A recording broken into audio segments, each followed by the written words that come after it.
영성의 대가들을 만나다. 영성은 인간의 영적 본성 내지 성향을 가리키는 말이다. 이 본성은 오감에 의존하는 감성이나 우리의 일상적 사고 능력인 이성으로는 접할 수 없는 세계와 인간의 더 깊은 실제를 만나도록 우리를 끊임없이 부추기고 끝내 그것과 완전한 일치를 이루기 전에는 만족을 모르는 영혼 깊숙이 뿌리박고 있는 성향이다. 이 본성 내지 성향의 실체는 과연 무엇이며 어떠한 것일까? 우리나라 선불교 사상에 확고한 기초를 다져놓은 보조국사 진울선사의 선사상, 중세의 카톨릭 신학자이자 영성가인 마이스터 에크하르트의 신비주의 사상, 그리고 정통 힌두교의 불이론적 베난타 사상을 고스란히 계승하고 체현함으로써 현대 인도의 가장 위대한 성자 가운데 하나로 추앙받는 스리 라마나 마하리시를 보면 조금 알 수가 있을 것 같다. 이들은 각기 자기가 속한 종교 전통의 언어를 사용하여 초인격적 영성이 실현하는 초의식적 천국의 경지에 도달한 사람으로 여겨진다. 진울선사는 그것을 진심 혹은 공적 영지심이라고 불렀고, 에크하르트는 지성, 그리고 스리라마나는 지나 혹은 나의 나라고 불렀다. 세 분 모두 인간에게는 감성이나 욕망, 이성적 사고나 분별지를 넘어 인간 모두의 공통된 영적 본성이 있음을 말하고 있다. 이 영적 본성, 영적 인간성의 완벽한 실현이야말로 인간이 실현해야 할 최고의 행복이라고 그들은 한 목소리로 증언한다. 켄 윌버가 말하는 의식의 세 단계.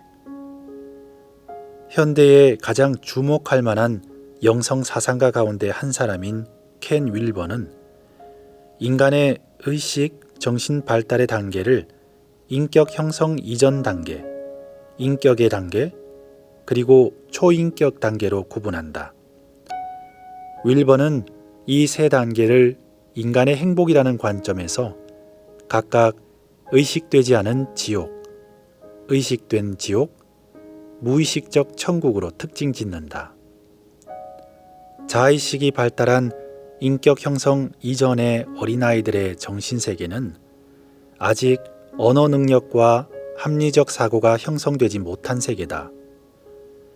윌버는 낭만주의자들과 달리 이런 어린아이들의 정신세계를 천진난만한 무의식적 천국으로 보지 않고 오히려 그 반대로 온갖 제어되지 않은 욕망이 난무하는 세계, 그러나 자의식이 발달하기 전이므로 자신의 불행을 의식하지 못하는 의식되지 않은 지옥으로 간주한다.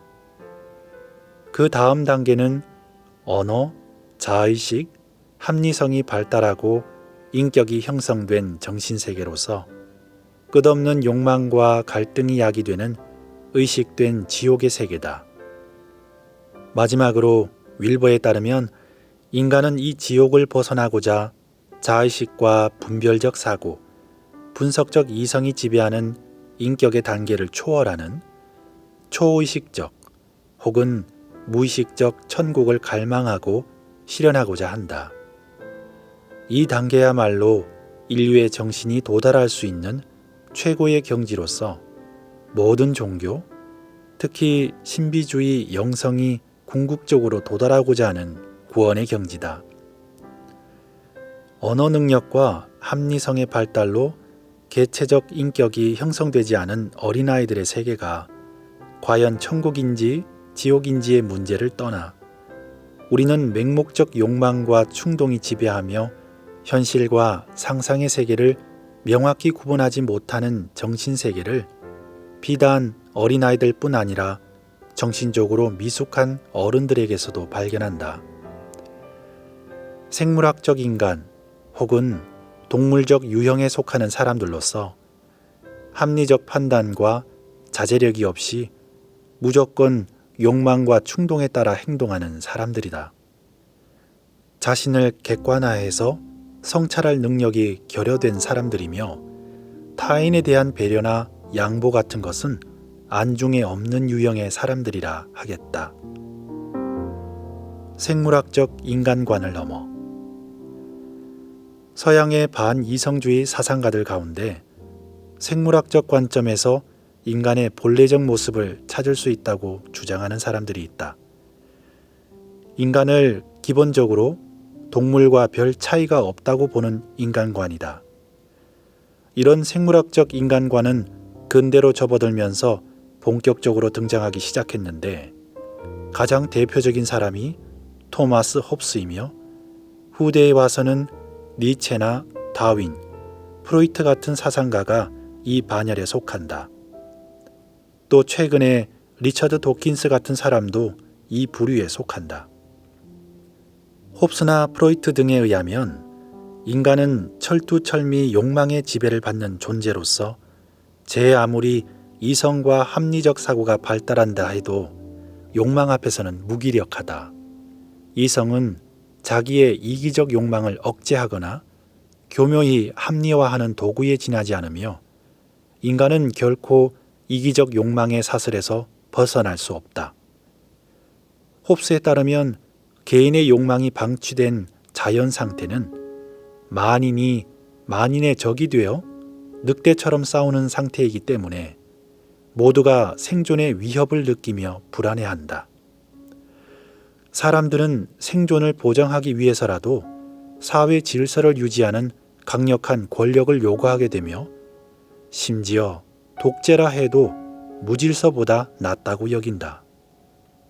홉스에게 사회 질서나 도덕은 기본적으로 이러한 타협의 산물이며 인간의 이기적 본성은 끝내 사라지지 않는다. 프로이트도 이와 유사하게 인간을 철저히 성욕의 지배 아래에 있는 존재로 보았다.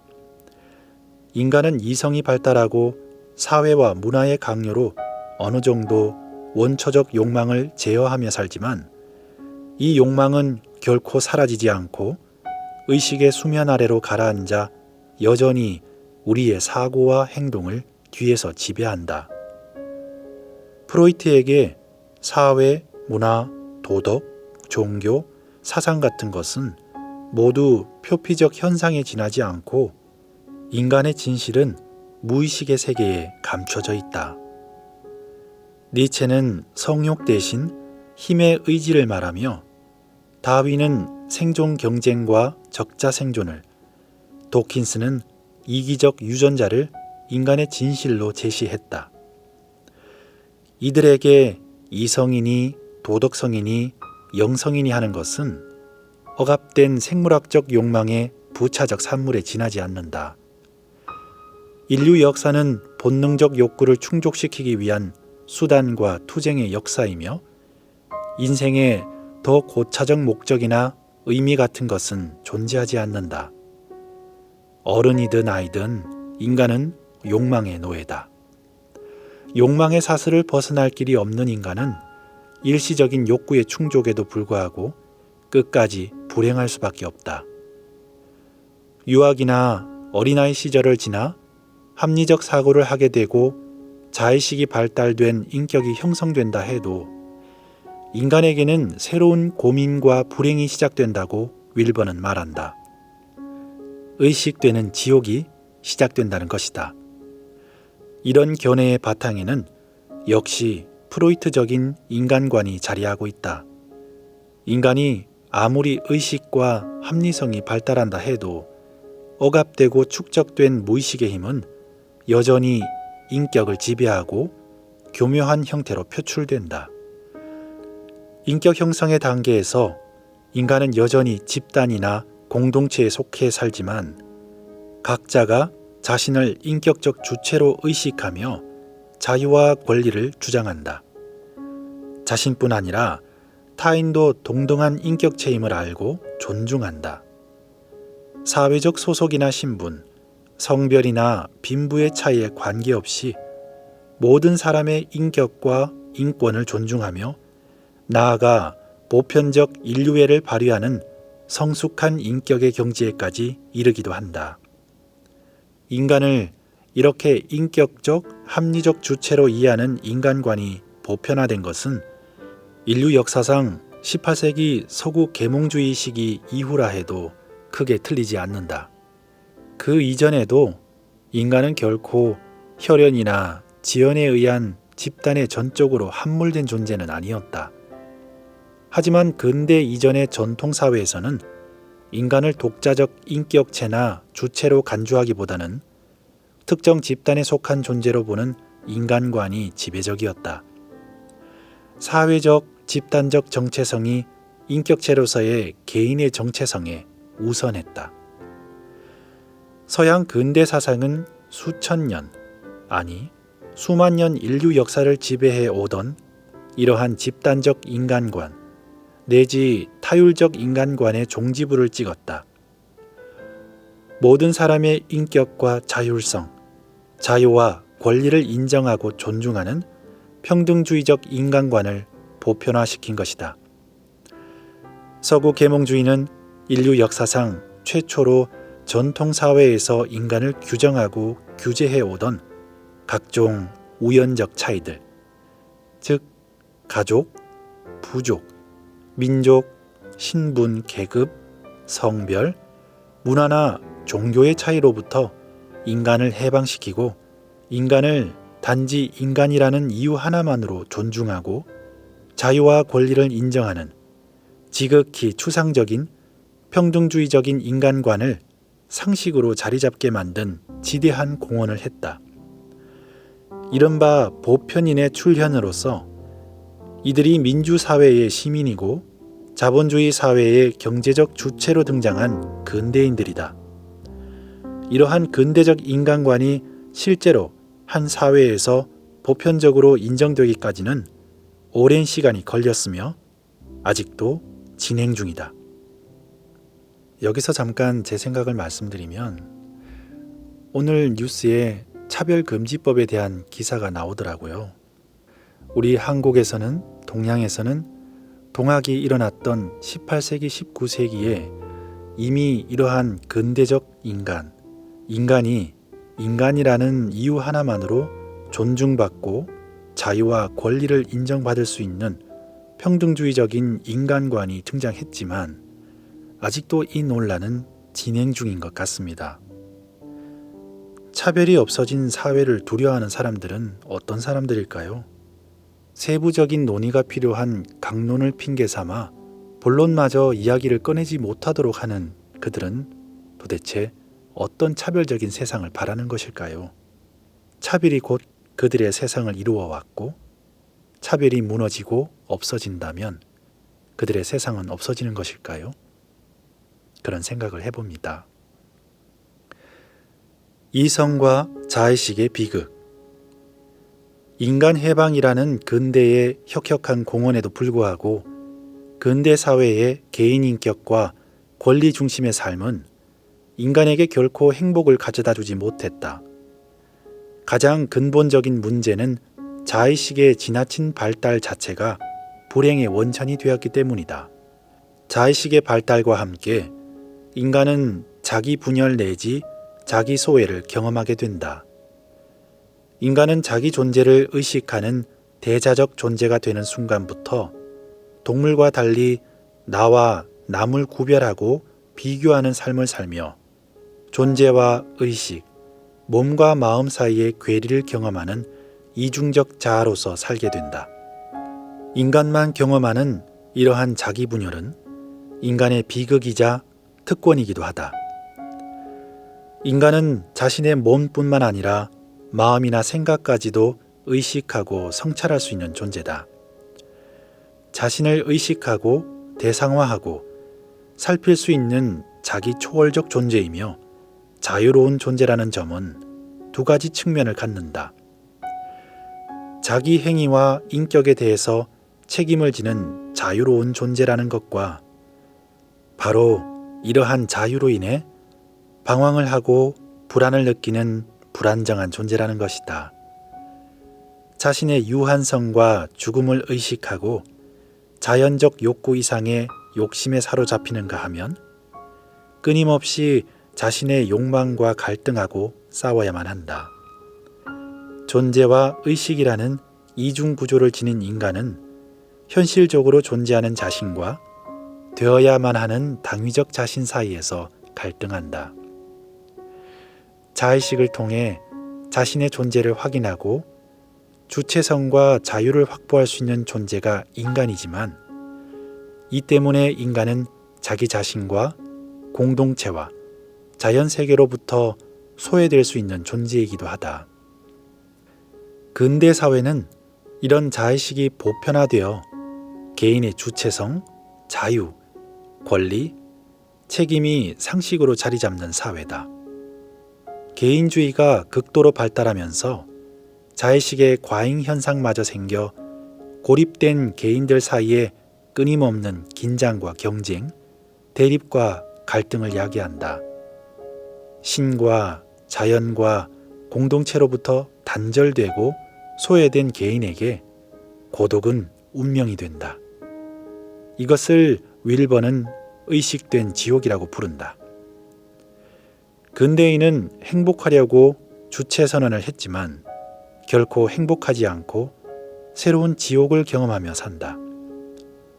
몸과 마음, 존재와 의식, 주체와 객체, 개인과 공동체, 인간과 자연, 그리고 신과 인간 사이에 자연스러운 일체성과 유대감이 끊어지면서 인간은 분열과 대립을 넘어 원초적인 전체성을 되찾고자 끊임없이 노력하게 된다.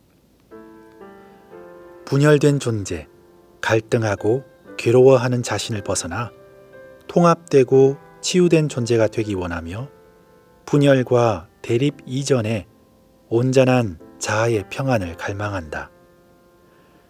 따라서 개체성을 넘어 전체성, 인격성을 넘어 초인격적 경지, 의식을 넘어 무의식의 경지, 이성적 진리를 넘어 초이성적 진리, 분별지를 넘어 무차별적인 평등지의 세계가 정신이 도달할 수 있는 최고의 경지로 부상한다. 윌버의 표현대로 초인격적 의식되지 않은 천국이다. 그렇다고 우리가 근대 이전의 세계, 즉 인격과 합리성과 주체성 이전의 세계로 되돌아가자는 것도 아니다. 윌버 역시 의식하지 못하는 지옥으로 묘사하는 인격 형성 이전의 세계로 되돌아가기를 주장하는 것이 아니다. 우리가 지향해야 할 세계는 어디까지나 인격성과 합리성을 넘어서는 세계이지 그 이하가 아니기 때문이다. 근대성이 가져다준 인간 해방의 선물을 충분히 인정하고 누리되 근대적 자아의 의식된 지옥을 벗어나는 새로운 정신적 차원으로 인간이 고양되고 심화되어야 한다는 것이다. 현대 생물학적 인간관의 주창자들이 인간의 허위의식을 폭로하고 위선의 가면을 벗기는데 공헌한 것은 사실이지만 그렇다고 이것을 인간의 진정한 해방으로 내세운다면 곤란하다. 그들에게 도덕과 영성은 결국 동물적 본능의 지배 아래에 있는 인간성에 대한 폭력이고 압제일 수밖에 없다. 나는 윌버가 말하는 어린아이들의 의식되지 않은 지옥이 과장이라고 생각한다. 뿐만 아니라 이성을 갖춘 인격의 세계를 의식적 지옥으로 간주하는 그의 견해 역시 부분적 진리일 뿐이라고 생각한다. 그렇지만 언어와 분별심이 난무하고 자의식과 개인주의가 지나치게 발달한 현대사회에서 이성의 역할이 대립과 갈등의 지옥을 만들어내는 면이 다분히 있다는 사실은 부인하기 어렵다. 그렇다고 이성과 무의식을 무시할 수도 없는 노릇이다. 따라서 우리 과제는 이성을 무시하지 않으면서도 이성을 초월하여 존재의 근원에서 인간과 우주 만물, 신이 하나가 되는 길을 모색하는 일이다. 다시 말해 이성을 존중하되 이성이 영성으로 승화되는 길을 찾아야 한다. 탈종교 시대의 열린 종교 이야기. 종교에서 영성으로 길희성 지음. 서울대학교 철학과를 졸업하고 예일대학교 신학부에서 석사학위를 받았고 하버드대학교 대학원에서 박사학위를 받았습니다. 미국 세인트 올라프 대학 종교학과 교수, 서울대학교 철학과 교수, 서강대학교 종교학과 교수를 역임했으며 현재 서강대 명예교수이자 대한민국 학술원 회원입니다.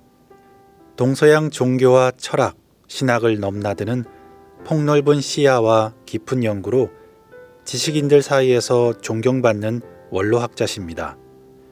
2011년 강화도에 고전을 읽고 명상할 수 있는 심도 학사를 열어 동서양의 영성과 종교, 철학을 강의하고 있습니다. 저서로는 인도 철학사 진울의 선사상, 일본의 정토사상, 마이스터 에크하르트의 영성사상, 보살 예수, 아직도 교회 다니십니까? 신앙과 이성 사이, 그리고 이 책의 원본인 길은 달라도 같은 산을 오른다 등이 있습니다. 2013년에 출간한 길은 달라도 같은 산을 오른다는 책은 저는 오디오북을 통해서 읽었습니다. 그 책의 내용이 평소 제가 고민하고 생각해왔던 그리고 바래왔던 내용과 너무 똑같아서 혹시 교수님의 다른 책이 없을까 찾아보던 중에 이 책을 찾게 되었습니다. 저는 전통사회에서 사회적, 집단적 정체성뿐만 아니라 이 우주 안에 한 개인으로서의 인격체, 그리고 우주적 존재인 자신의 자아성을 세울 수 있는 인간관이 필요하지 않을까 생각합니다. 이 책의 저자인 길희성 교수님께서는 서구의 근대적 인간관, 그리고 영성에 대해서는 보조국사 진울, 중세 카톨릭 신학자이자 영성가인 마이스터 에크하르트, 그리고 스리 라마나 마하리시가 이야기한 참나, 진화, 진심에 대해서 이야기를 해나갑니다. 조금 아쉽다면 위대한 영성을 열어주신 분으로 19세기 동학을 창도한 최수훈 선생님이 포함되어 있지 않다는 것이 조금 아쉽긴 한데요. 지구촌 세계를 살고 있는 현대인들은 문명의 위기를 극복하기 위해 이제 영적 휴머니즘의 가치에 새롭게 눈을 뜰 필요가 있다라고 하신 말씀 정말 공감하고요. 여러분들께서도 이 책은 꼭 필독서로 읽어보셨으면 좋겠습니다. 이뿐만 아니라 책에 담긴 소중한 이야기들은 다음 기회에 잘 갈무리해서 전달해 드리도록 하겠습니다. 오후의 책방이었습니다.